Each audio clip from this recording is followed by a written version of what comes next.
Hello, everyone, and welcome back to another week here at Just Gay Stuff Podcast. I am Jess. And I'm Lauren. And wow, we're just going to jump right into this week's episode because we have a very special guest waiting on the line. We sure do, and I'm very excited. Are you? Are you excited? I am excited. I feel like I cannot express enough gratitude every time we have a guest on this podcast. I can't believe people want to come on our podcast. I can't believe people still want to listen to us. So this week we have another interview that is in conjunction with Melt Festival that is happening here in Brisbane right now. It started on the 23rd. If you don't know that, you need to get your wits about you. We did tell you a couple of weeks ago that it was coming up. We sure did. So anyway, I don't know if you know. Well, you know because you're in this interview. Yeah. There's a movie premiering in Brisbane at Melt Festival called Heart of the Man. And it will be having an outdoor screening at the Powerhouse this coming Saturday, October 26th. It is the debut film for a First Nations filmmaker, David Cook. And today with us, we have Matt Young, who actually is starring in the film. And he's here to talk to us about the film itself and his own journey. So welcome, Matt. Hi, Matt. Hi, Jess. Hey, Lauren. Thanks for having me. No, thank you for coming on. Honestly, it's always a pleasure to have a friendly face join us for a chat. I'm super excited. Lovely. Oh, yay! So, Matt, would you like to give us a brief overview of the movie and the part that you play within the movie? Sure. So the film is called Heart of the Man, as you mentioned, David Cook's debut feature. It's about a young boxing protege, Chris Windora, whose dad, Sammy, almost made it as a boxer. And Chris is a very talented boxer. And so Chris has to decide whether he's going to live out his father's dream or forge his own path in life and follow his heart in a different direction. Oh, I love that. Yes, exactly. I do not get into the boxing ring at all, which I was like, oh, come on. Why not? My character, Joey, he owns a theater, like a community theater that has LGBTQ sort of plays. So he's a gay man living in this town. And Chris and Joey literally collide, and that's how they're introduced. And eventually Joey takes him under his wing and sort of shows him another way to live other than the life of violence and trauma that he's been living. Wow. Yeah. You said in your initial introduction to us when we first met you on correspondence on email that the character of Joey and his life experience is quite close to you and your own journey. Do you want to tell us a bit of the story about that? Yes. So I'm an acting coach. And wow. That's I cool. actually, we lived in Fiji for a while, and I was the chairperson of the Fiji Arts Club, which is sort of the community theater. So basically, all of this is just my life. So David came to one of my acting classes with no intention of putting me in the movie, as far as I know. I didn't even know there was a movie, and I invited him to come to one of my acting classes. And I think after an hour of him watching me sit back and hold space for everybody and, take care of all the young people that I was teaching, he went, wait a minute. I think that this guy might be the mentor that, the character of Chris needs in the movie. And so he said, hey, I'm going to send you a scene. Would you like to give it a go? And so, so I did. So most of my interactions, in fact, all of my interactions in the film are with the young people that I'm sort of looking after in the theater, particularly Chris. And I'm also a dad. I was a foster to adoption parent. And so Parker Little, who plays Chris Windora, is the same age as my son Graham. So also I've got lived experience of being a dad and, raising a young man and looking after a young man and sort of holding him and guiding him in the right direction. Yeah, wow. So you were able to be fully immersed in that whole character and that whole role. It was mad. When I got the initial audition side, I just couldn't believe how much I related to it and how real it was for me. And David said the same thing when I sent it back to him, and his partner Natasha was the co-producer, and they were like, wow, you found all these different levels in this scene and you knew exactly what everything meant and where it was going. And I was like, well, yes, I've lived this life. I know what this is. So it was amazing. Yeah. Do you ever feel like maybe David came and saw you in Fiji and you were running this community theater and he was like, I need a character in my movie, and just wrote that part for you? I feel like that's exactly what happened. It sounds a bit like here. that, yeah. I don't think he wrote it for me. He did say that he was very aware of me because I still do teach online, and I teach sometimes at acting studios in Brisbane as well. because I lived in the Pacific, I really champion Pacific voices and I champion sort of non-Caucasian talent, I suppose. Mm. So David certainly was aware of me through Takuna Acting Club and was aware that I was really trying to find underrepresented voices to train. And so, yeah, so I think that that aspect of the character definitely, I don't know if he based it on me, but it was a definite parallel. Yeah, Yeah, wow. wow. It's just like a match made in heaven. Really? Seriously. Do you feel like playing a character that's similar to your backstory can be traumatic or therapeutic to you? It was so delightful, and I just breathed out when I was in it. Incredibly therapeutic. I'm going to get emotional talking about it. Oh, yeah. So I'm a tall person. I have mass. I'm always asked, I was just talking to my friend about this. I'm always asked to play these gay characters, but they want me to be sort of the stereotype of what a gay man is. And it often includes lisping and mincing and all these sorts of things. I guess we could call it pink face, Yeah. asking us to play these really strong stereotypes. And I've never really felt that. I mean, I'm just like, I am who I am, and my sexuality is a huge part of who I am. Yeah. But I don't fit into that stereotype. And so to be able to just be me and to be a gay man who was like me and not to have to manipulate who I am for this character, to just exist as this character was so liberating. Yeah. And I've never been able to do that in my career before. I've always had to pretend to be somebody else. So, yeah, an amazing experience. Like I said, I get quite emotional about it. That's so great too, because I feel like, and we've talked about stereotypes through television and mainstream media and things, there are so many parts of every community, not just the queer community, that you don't see on television. And I said to Lauren, I really want to write a sitcom that is based around a gay man who is a truck driver. Not camp, not fluffy, nothing of that stereotype at all, and just normalize the fact that any person down the street can have this sexuality about them and it doesn't have to fit into this box. I think the problem is people think that sexuality defines you, and that's not the truth. Exactly. Well, I live in Blackall, Queensland. I live in regional Queensland. That's, Bob Catter territory. And Bob Catter famously said, there are no gay people in my electorate. And it's like, dude, they're actually... You're like... They just are the farmers and the truck drivers and, all the other things. Or the theater teachers. I mean, I guess that's a little bit stereotypical. I just often think of all of those people that struggle to find that representation. And I'm like, okay, let's start giving it. Let's start showing everybody who watches mainstream media that anybody can be anything. And I think that's why we're so grateful that we started this and do what we do to be able to give voices to those people. Let's level up. And I want to write all these like queer stories and put all these queer stories forward that have characters that aren't connected to a stereotype. And the authenticity in this film, it was a real big thing for David, was that he authentically cast people in the roles that they were. So there's a lot of queer actors in this film, and they're not pretending to be anything other than who they are. Well, maybe there's slight differences. Like one of them says he's bi, and I don't know if he identifies as bi in real life. But he's just being himself.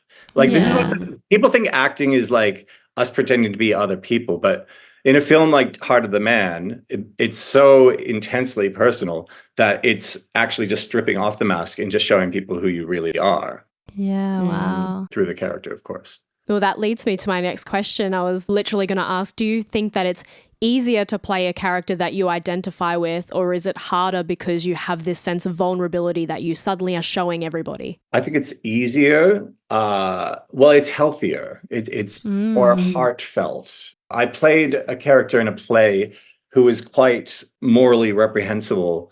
And it was a really easy character for me to get into because it was so far away from me that I could step into it and then leave it behind. Whereas when you do something like this, where you're really opening your soul and just letting the audience look into the eyes of the character, it's a vulnerable place. But David held such a beautiful, safe place for us on set. There was never yelling. There was never any rushing. There was he's a very soft-spoken person. And we just found these beautiful characters that were so much a part of who we are as people, and then through the words that David wrote. So I love it. Yeah. I think it's easier, but I think it's vulnerable. It's vulnerable AF. Yeah. Do you find it harder to differentiate? Because yes, you're showing such vulnerable parts of you as you're putting yourself in the character. Like, as you said, it's quite an emotional film and very raw and authentic. Well, this character's name is Joey, and he's based on, all the characters are based on someone that David knows or an aspect of David himself. So he named Joey, and then there is a surname to the character who is somebody who he knew from growing up. And he said to me, do you want to change the name? Like now, just in the credits, it just says Joey, but it used to say Joey Rousseau. And then we were potentially going to use Joey Quink because I'm half Polish, and that's my mother's maiden name. Yeah. So there was a lot of that. That connects it quite personally if you were to do that. Yeah, because he also wanted to honor my ancestors. I mean, as much as he wants to honor his own ancestors, I suppose. That's awesome. That's beautiful. Yeah, so Joey is completely different to me, but he's completely a part of me. Yeah. Yeah. I was going to say as well, the movie is centered around the sport of boxing. Do you think it's important that we start seeing stories where sportsmen especially are visible with their sexuality? Yes, absolutely. Because in every sport, you're going to find men of all different sexualities or women of all different sexualities and gender identities. So absolutely. Why boxing works so well for this is because it is such a stereotypical masculine machismo sort of buff head, punch, punch, punch. Yeah. Whereas this boy is so tormented by not really understanding what's happening inside him. He doesn't really fully understand who he is, but he knows he doesn't fit that stereotype of what the boxing world has presented for him, even though he's an incredibly talented boxer. Yeah. I think sport's a great leveler. I think it's a great way to tell stories. And I'm a huge boxing movie fan. Like, I love Rocky, and you'll see bits of Rocky in this film, I reckon. And I love, like, Mary Kom, which is this great Bollywood film about a female boxer that Priyanka Chopra was in. So I'm a huge sports movie fan. How did you rate Cinderella Man? Yeah, right. Yeah, I mean, I've never seen it. I just thought I'd ask you. Yeah. And the one with $1 Million Baby. $1 Million Baby, fantastic. That's a great movie. Hilary Swank, though. Yeah. What can I say? Yeah. So you're going to see like a lot of the tropes of the boxing movie in Heart of the Man, but then, it goes in different directions as well. But there's a montage, with like, the typical. Yeah, Rocky like it sort of sounds montage. 80s-ish, and it's the montage, working out and doing the push-ups and all that sort of stuff, Parker. I love that. Being gorgeous while he does it, of course, because it's very gorgeous to be a boxer. Well, you have to skip the next question because I think you already answered it. How did you get to be in Heart of the Man? I joke about it all the time because I always joke that I was stalking David on Instagram. Or was he stalking you? Well, maybe, because I liked his look and I was really interested in the work that he had been doing. And so I kept approaching him and saying, hey, do you want to come to my acting class? Do you want to come to my acting class? And he did say recently that he was actually stalking me as well. So, see? So there was a little bit of mutual admiration, Mutual a little bit stalking. of romance that started virtually Pull before back we got the to know each curtain. other. That's awesome. So how did you feel watching the film back for the first time? It's a very intense experience for me. The first scene that my character's in is a very violent scene. And it's always difficult to watch yourself involved in violence on screen. But then his sort of gentleness comes out in the next few scenes, and his compassion. I was very much moved by it. I knew what the script was. I had read the whole script, but things changed as well. That things always change while you're making a movie. And so I knew where it was going to begin and where it was going to end. And I knew what my contribution had been. And then the rest of it was just the roller coaster. And yeah, it's a very emotional journey. I mean, people say bring your tissues. So yeah, so even though it looks like it's going to be the tough guy exterior, there is a sensitive soul underneath it. Aww. Is it the same emotion to film a violent scene versus watching it back? Because obviously you know what that's going to be from an external point of view then. We had an incredible group of actors who were our supporting actors, our background actors for that scene, who we had done all the fight choreography, and as well as there's love scenes in a movie, which there are in Heart of the Man. There's a choreography to that as well. So we had done all the fight choreography, And then we put it into the situation. And then the background actors, who are all like individually picked by David from actors that he knew of or who he thought the faces were going to be a good part of the storytelling. And they came, and usually when you're in a background actor, you're asked not to make any noise and, you sort of have to just fade into the background. But all of the actors that are in that scene are principals in that scene. Wow. And so their vocalization and their breath and everything in that scene is absolutely stunning. And yeah, so that allowed me as an actor to just go to an entirely different level. And yeah, and so it's a very visceral scene. Yeah, just like really enhances the emotions that you had to put out there. Well, let's take a little trip down memory lane. Would you be happy to tell us a little bit about your own coming out journey? Sure. I actually just did a show earlier in the year in Sydney called Up Your Bum No Babies. Oh my gosh. Stories from the Gay Ghetto. That is an amazing title. For Qtopia, for the LGBTQI plus History Museum in Sydney, and it was for Pride Week. I love that. Storytelling play.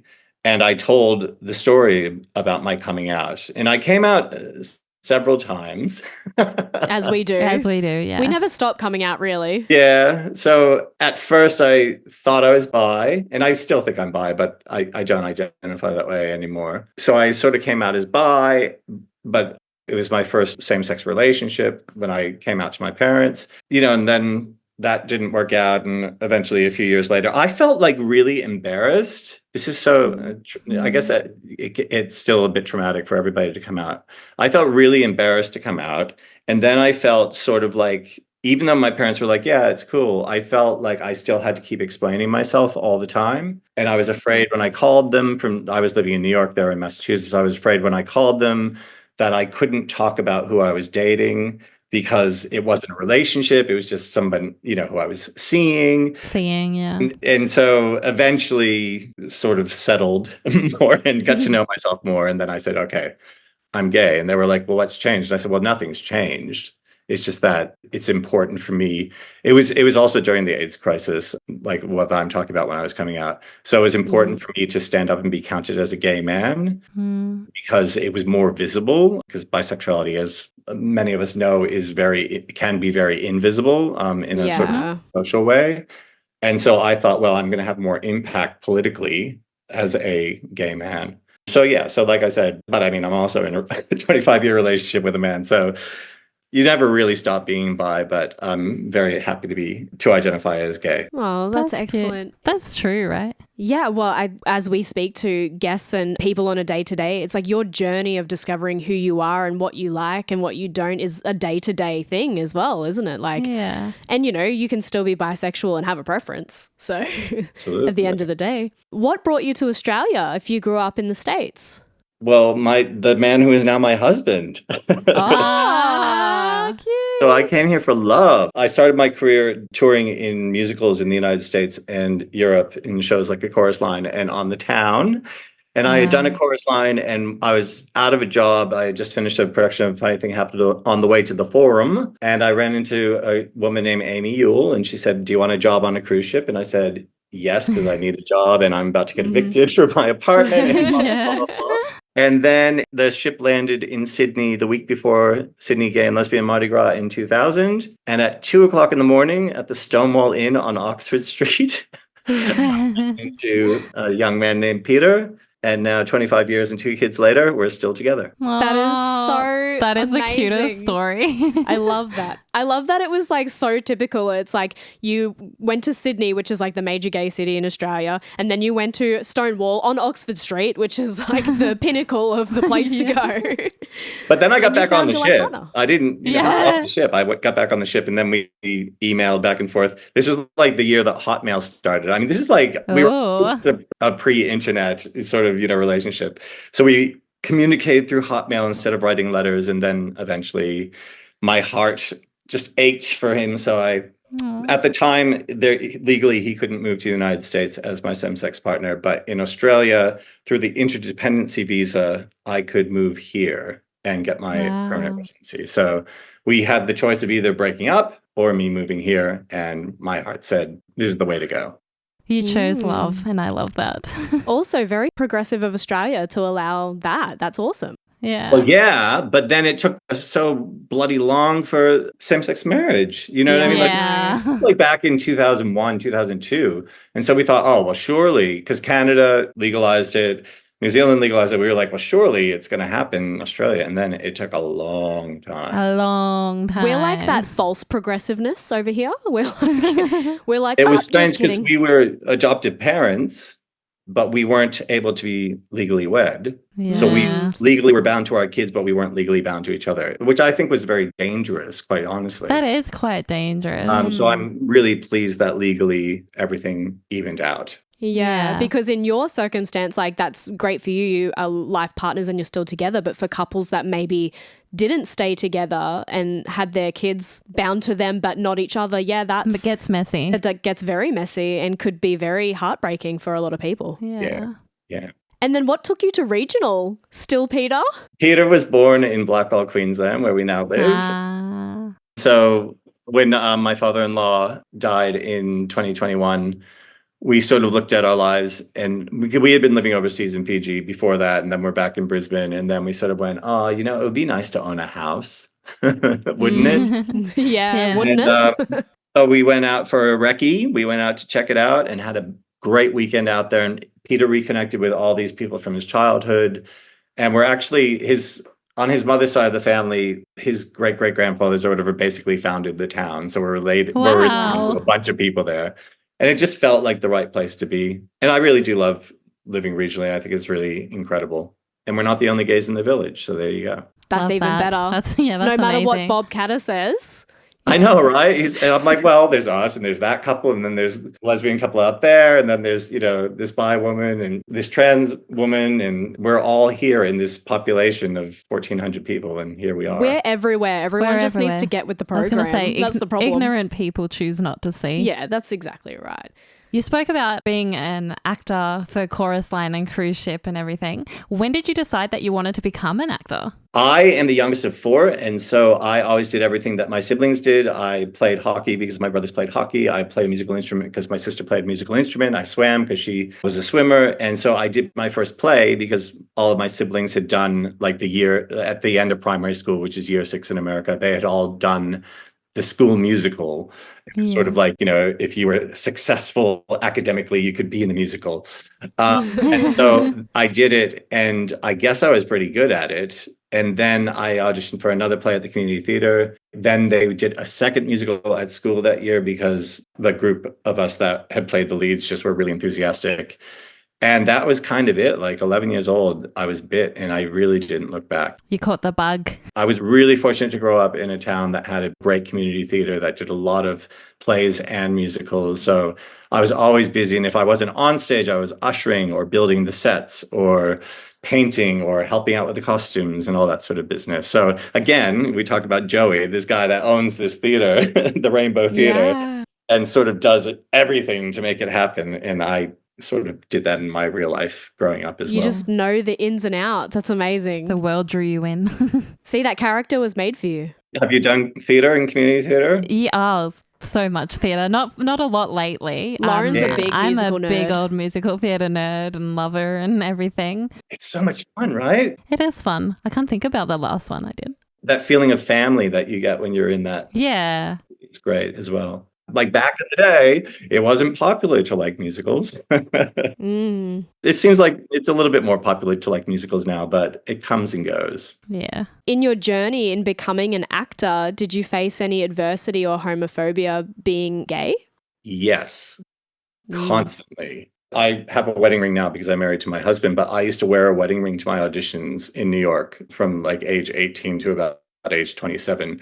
Because married men got the jobs because they had a wife and kids to look after, whereas gay men were just flippity gibbets that were just, running around, going to nightclubs and being silly. So, so that stereotype has existed in my business for a very long time. And so I started wearing a wedding ring to sort of hide who I was in the hopes of getting a job.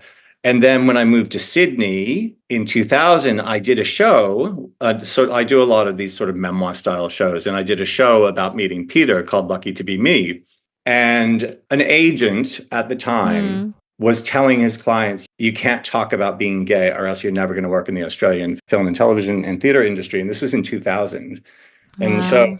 the Sydney Star Observer actually called me a cabaret groundbreaker because they're like, he's actually talking about being gay. And this is something that we never talk about in Australia. And even well into the 2000s and into the 2010s, there was still, and you still read about it all the time, the actors coming out and saying, it took me this long, it took me this long. The industry is based on these classic stereotypes of masculinity. It's very binary, the theater industry. It's based on these classic ideas. If you look back at the old Hollywood movies, the damsel in distress and the hero and the villain, and they're all gendered. And it's taken a long time to sort of start to break that apart. And we're still breaking it apart big time. Yeah. That's super hard to deal with. We talk about the fact that, it's only been in the last 10 years that we've been able to be as visible as this, like right now. And that's so recent. Yeah, I teach actors and I often get asked. Luckily, authentic casting is a thing, where people they want to hire LGBTQIA plus actors for those roles. But even though I know, like I come in contact with actors who I know are, if they haven't told me they are, I'm always reluctant to contact them and ask them if they want to go for this role. Because again, some people they're queer in their private life and then they're just neutral in their professional life. Yeah. And I'm surprised. I did a play a few years ago and I was surprised the trauma that young people are still carrying around about that. Like I sort of had hoped that we had come a bit further since I was a young person, but it still seems to be a struggle. Yeah, it is quite a struggle still. I know that I face that in my workplace a little bit at the moment. We've talked about as well, there's echo chambers going on where we can surround ourselves with queer content and safe people, and the things that we look at online is all barracking for us and in our corner. But the minute you step outside of that, you realize that not everybody is barracking for you and not everybody wants you to have the rights that you deserve. And that's really confronting. And so even for young people today, there's like one half of society that have grown up progressive and there's still the other half that are growing up being taught hate. Yeah. And day to day, you still don't know who those safe people are unless they are openly showing that to you. And so I can understand still the willingness to hide so much of yourself. Yeah. And in Heart of the Man, Chris Svendora, the character of Chris that played by Parker Little, he doesn't have the words to describe what he's feeling. Like he's feeling all these feelings and he's trying to tell his grandmother, how he's feeling. And he's trying to process it and he's looking at who's around him and he doesn't have the role models and he until he meets my character, of course. Yeah. You're the savior. Yeah, and he doesn't have the words, the language for it. I mean, language is so important. And so this is why like authentic casting I think is really important. And I think it's important for us to to really acknowledge how people self-identify and to validate it because language is so important. Yeah, you spoke just now how authentic casting is so important. So to you as a gay man, was it important to you as an actor to play a queer character?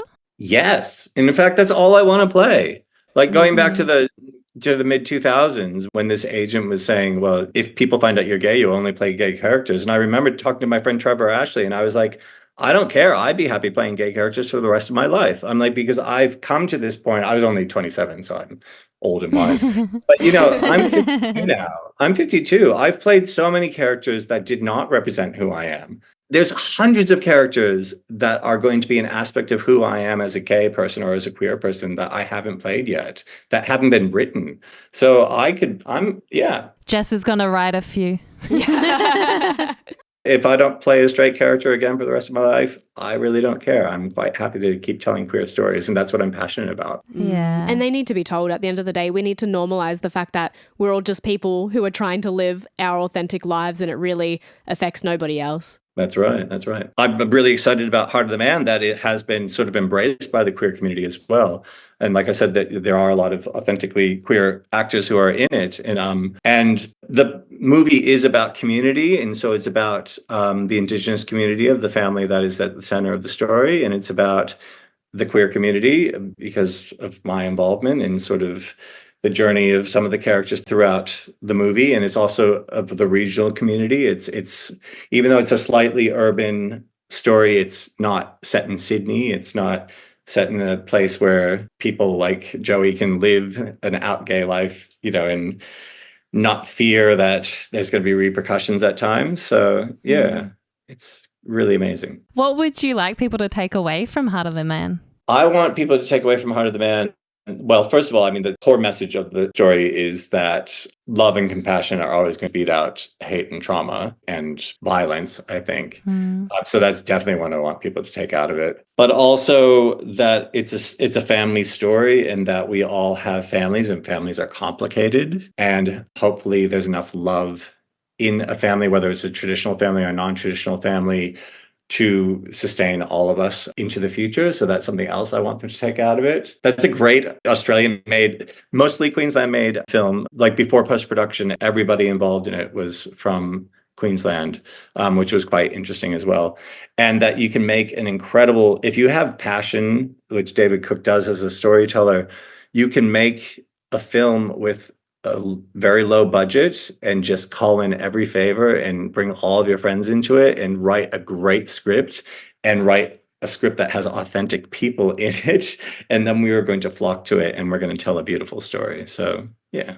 What was the reaction from most people that have seen it? Have you been given feedback? Yeah, it's incredible. I've been very lucky to get to travel to a few different film festivals with the film and to do question and answers. And it's been different everywhere that we've done it. In regional Queensland, in the Vision Splendid Outback Film Festival in Winton, it was a lot of caravanners and a lot of older women, and they were moved to tears, and everybody wanted to come up and hug me and talk to me after the film. When we played in Sydney, people were really interested in the fact that it was an Indigenous story and an urban Aboriginal story, and that the Aboriginality of the film exists, but that we don't really talk about it. They wanted to talk more about the Aboriginality of the film. And then on Gold Coast Film Festival, it was just heaps of friends and family. So everybody was like, this is amazing. Yeah. So it was a huge celebration. So we've had really mixed reactions and really interesting reactions, and everybody wants to talk about it afterwards, which is why we do the Q&As. Yeah, which is awesome, because I think that feedback is also giving you how you're reaching people and how you're moving people. And that's what you want from anything you create. You want to see how you've changed somebody in that hour or hour and a half or 2 hour, whatever. It's so important to get that feedback. That's so interesting, because I am like a creature of the theater as well as doing films, and I love to sit in the cinema for this film and to listen to how people react to it, because it's just, I'm very proud of it. And I find that visceral experience of being an audience member to be so exciting, because usually I'm on stage and you can't, you sort of have to block everything out. I mean, aside from applause and laughter.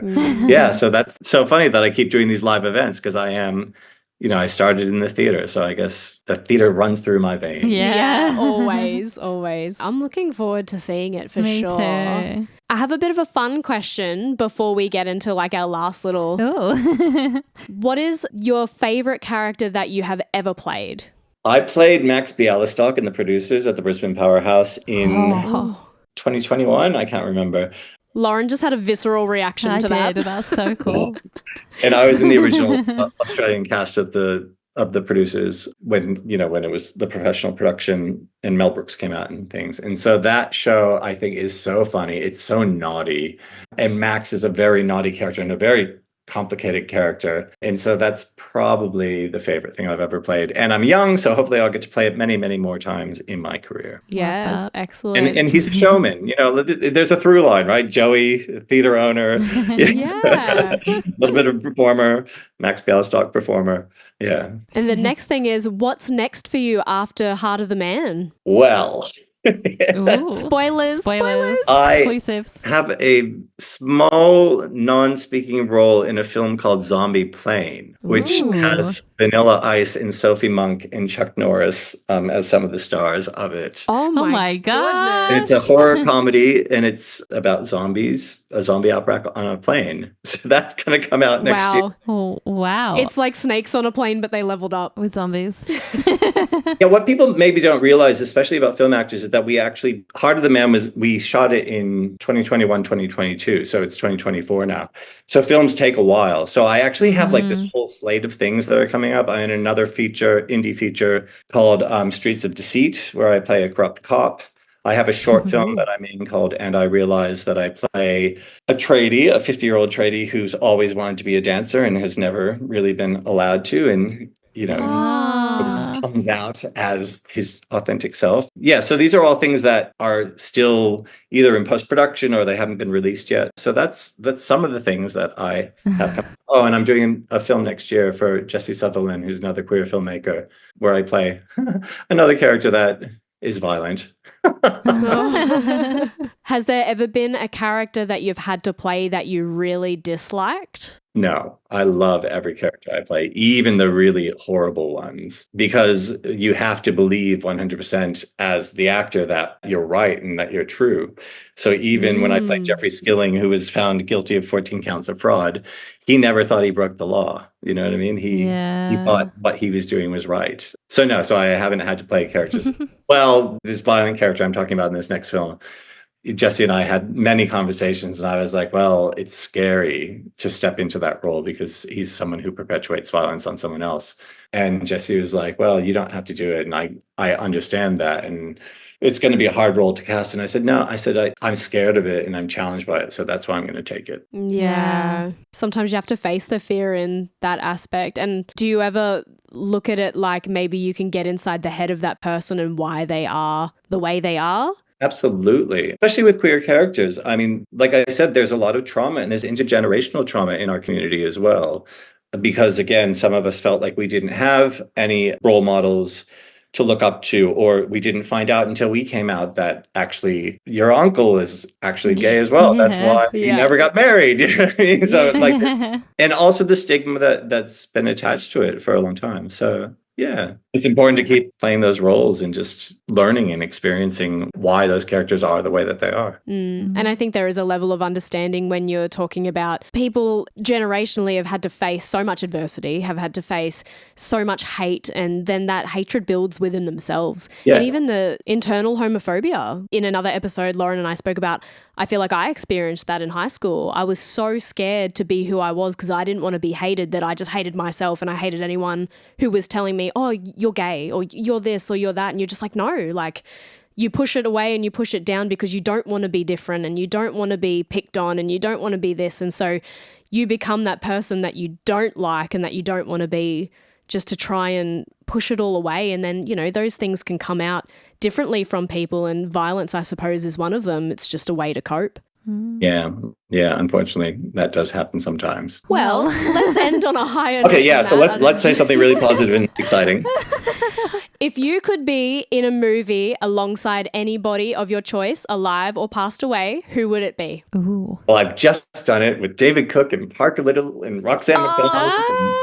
Heart of the Man, everybody. And all these wonderful actors. I suppose I would love to have been in a movie with Judy Garland. Oh. I'm such a Wizard of Oz fan. And I was watching The Wizard of Oz on TV, and my 23-year-old son came into the room and was like, what is this? It was when the witch was sending the monkeys out, and he was like, oh, the visual effects are really good in this. What is this? I was like, Michael, this was made in like the 1930s. He was like, wow, it looks like Harry Potter or any things I'm watching. I'm like, well, there you go. Yeah, so definitely, Judy Garland would be pretty cool to be in a movie with, I reckon. And we would sing and dance together. I love that. That's a great way to end this interview. Perfect. Perfect way. Awesome. Well, we hope that this interview with Matt has sincerely convinced you to go and see Heart of the Man as part of Melt Festival this coming Saturday, October 26th. It is at the Powerhouse on the outdoor screen, and you can get your tickets through Dendy Cinemas. We will put all the links in the show notes. So thank you so much, Matt. Yeah, thank you so much for joining us. It's been fabulous to have you on Just Gay Stuff podcast, and thank you for sharing your journey with us as well. And I think that's it for us. So until next time, you better remember to stay gay, motherfuckers. Thank you so much. Love that. Thank you so much, Matt. That's awesome. You two are amazing. Thank you. We're talking about Just Gay Stuff. Thanks for joining us on another episode of Just Gay Stuff. Make sure to follow us at Just Gay Stuff Podcast on all your socials and write to us with your stories at justgaystuffpodcast@gmail.com.